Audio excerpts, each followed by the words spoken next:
ಬೆಂಗಳೂರಿಗರಿಗೆ ಕೇವಲ 45 ಕಿಲೋಮೀಟರ್ ಹತ್ತಿರವಿರೋ ಪ್ರಸಿದ್ಧ ಘಾಟಿ ಸುಬ್ರಹ್ಮಣ್ಯ ದೇವಾಲಯ ಅಂದ್ರೆ ಸಿಕ್ಕಾಪಟ್ಟೆ ಫೇಮಸ್. ದಿನನಿತ್ಯ ನೂರಾರು ಭಕ್ತರು ದೇಗುಲಕ್ಕೆ ಹೋಗಿ ಭಗವಂತನ ಕೃಪೆಗೆ ಪಾತ್ರರಾಗ್ತಾರೆ. ಆದರೆ ಅಲ್ಲಿನ ಪಾರ್ಕಿಂಗ್ ವ್ಯವಸ್ಥೆ ಮಾತ್ರ ಅಧೋಗತಿಗೆ ಸೇರಿದೆ.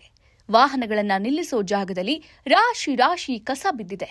ಎಲ್ಲೆಂದರಲ್ಲಿ ಪ್ಲಾಸ್ಟಿಕ್ ತುಂಬಿ ತುಳುಕ್ತಾ ಇದೆ. ಘಾಟಿ ಸುಬ್ರಹ್ಮಣ್ಯ ದೇವಾಲಯ ಅಭಿವೃದ್ಧಿ ಆಗಲಿ ಅಂತ ಪ್ರಾಧಿಕಾರ ರಚನೆ ಮಾಡಿದೆ.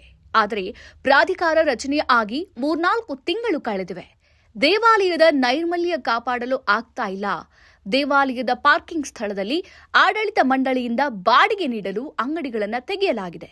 ಕೆಲವರು ಬಾಡಿಗೆ ತೆಗೆದುಕೊಂಡು ಅಂಗಡಿಗಳನ್ನು ನಡೆಸ್ತಾ ಇದ್ದಾರೆ. ಹಾಗಾಗಿ ಅಲ್ಲಿ ಉತ್ಪತ್ತಿ ಆಗುವ ಕಸವನ್ನ ಅಲ್ಲಿಯೇ ಹಾಕ್ತಾರೆ. ಇನ್ನು ದೇಗುಲ ಹುಂಡಿಯಲ್ಲಿ ಲಕ್ಷ ಲಕ್ಷ ಕಾಣಿಕೆ ಸಂಗ್ರಹವಾಗುತ್ತೆ. ಆದರೆ ಪಾರ್ಕಿಂಗ್ ನಿರ್ವಹಣೆ ಮಾತ್ರ ಸರಿಯಿಲ್ಲ. ರಾತ್ರಿಯಾದರೆ ಸಾಕು ಅನೈತಿಕ ಚಟುವಟಿಕೆಯ ತಾಣವಾಗಿ ಮಾರ್ಪಟ್ಟಿದೆ. ಮೆಟ್ಟಿಲುಗಳ ಕೆಳಗೆ ಗುಟ್ಕಗಳನ್ನು ಹಾಕಿಕೊಂಡು ಮನಸ್ಸಿಗೆ ಬಂದ ಕಡೆ ಉಗುಳಿದ್ದಾರೆ.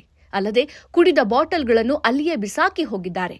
ಹಾಗಾಗಿ ನಾಗದೋಷ ಪರಿಹಾರಕ್ಕೆ ಎಂದು ಭಕ್ತಿ ಭಾವದಿಂದ ಬರುವ ಭಕ್ತಾದಿಗಳಿಗೆ ದೇವಾಲಯದ ಬಳಿ ಇಳಿತಾ ಇದ್ದಂತೆ ಅಸಹ್ಯದ ಭಾವನೆ ಮೂಡ್ತಾ ಇದೆ.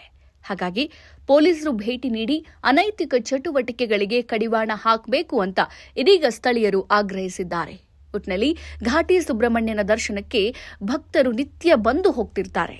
ಹೀಗಾಗಿ ದೇವಾಲಯದ ಆಡಳಿತ ಮಂಡಳಿ ಇದರ ಕಡೆಗೆ ಗಮನ ಹರಿಸಿ ಸ್ವಚ್ಛ ಮಾಡುತ್ತಾ ಅನ್ನೋದನ್ನ ಕಾದು ನೋಡಬೇಕಾಗಿದೆ. ಇನ್ನಷ್ಟು ಹೆಚ್ಚಿನ ಮಾಹಿತಿಗಾಗಿ ಫಾಲೋ ಮಾಡಿ ಬ್ರಿಗೇಡ್ ನ್ಯೂಸ್ ಕನ್ನಡ.